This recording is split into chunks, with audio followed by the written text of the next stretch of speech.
Hi friends. मैं फिर हाजिर हूँ एक नई कहानी के साथ। आज की जो हमारी कहानी है वो शादीशुदा लोगों को ज़रूर पढ़नी चाहिए। ये कहानी पति पत्नी में झगड़ा हो गया। झगड़ा इतना बढ़ गया कि पत्नी नाराज़ होकर मायके चली गई। पत्नी का मायका दूसरे शहर में था, जहाँ पहुँचने में 4 से 5 घंटे लगे उसको। अचानक से यूं देख मायके में सब अचंभित हो गए थे। माँ ने पूछा कि बेटे यूं अचानक? तो पत्नी ने कहा कि ऐसे ही 4-5 दिन के लिए रेस्ट करने आई हूँ।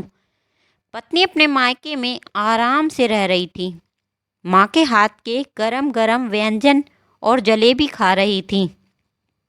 उसके वहाँ पहुँचने के बाद लॉकडाउन भी लग गया था।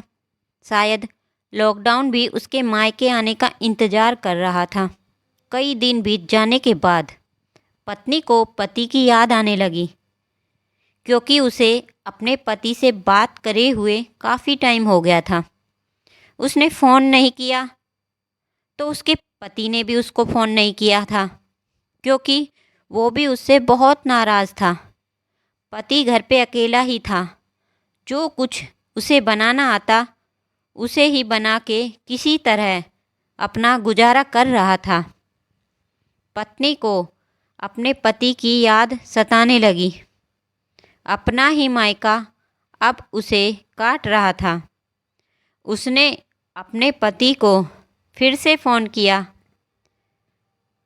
जब पति ने फ़ोन नहीं उठाया तो अब उसको पति की चिंता भी सताने लगी थी।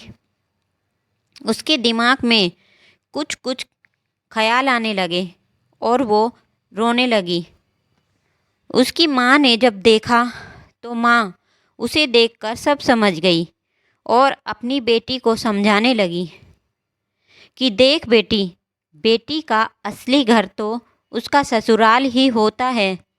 उसे आज खुद पे बहुत गुस्सा आ रहा था, क्योंकि उसने उस दिन बहुत बड़ा कदम उठाया था। कुछ देर बाद उसके पति का फ़ोन आया और पत्नी ज़ोर ज़ोर से रोने लगी। पति ने कहा, अरे पगली, रोती क्यों हो? पत्नी बोली, मुझे माफ़ कर दो, मैंने अपने गुस्से में बस बस बस।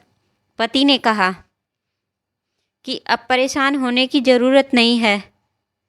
तुम मायके में आराम से रहो और मेरी चिंता मत करना, मैं ठीक हूँ। पत्नी बोली, मुझे आपके पास आना है और इसी वक्त मुझे आपसे माफ़ी मांगनी है। मुझे एहसास हो गया है कि मैं गलत थी। अब कभी भी मैं ऐसी गलती नहीं करूँगी।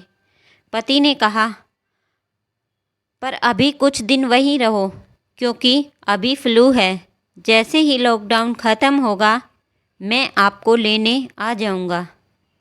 और पति ने फ़ोन रख दिया। 2 महीने बाद पति अपनी पत्नी को लेने आए। पत्नी अब पति के साथ घर आई। पत्नी अपने पति से नज़रें नहीं मिला रही थी। उसमें इतनी झिझक थी कि वो झिझक में चाय में शक्कर की जगह नमक डाल लाई। वो चाय लेकर बाहर आई और चाय अपने पति के सामने रखी। पति ने जैसे ही चाय पी वो एकदम गुस्से में आ गए। उसने अपने पत्नी को चाय पीने को कहा। पत्नी ने एक सिप लिया। फिर क्या था? उसने कहा, मैं दूसरी चाय बनाकर लाती हूँ। पति ने अपनी पत्नी का हाथ पकड़ा और कहा, तुम ऐसे ही गंवार बनकर रहो।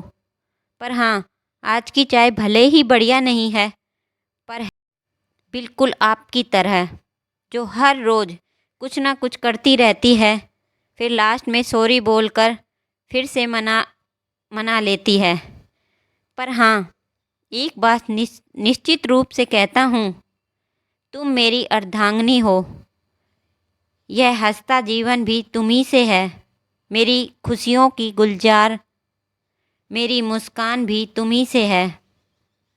अब कभी न जाना मुझे तुम छोड़कर, जो तुमसे करूँ मैं वो प्यार भी तुम्ही से है। आज की कहानी कैसी लगी हमें कमेंट करके ज़रूर बताइए। मिलते हैं नई कहानी के साथ। धन्यवाद।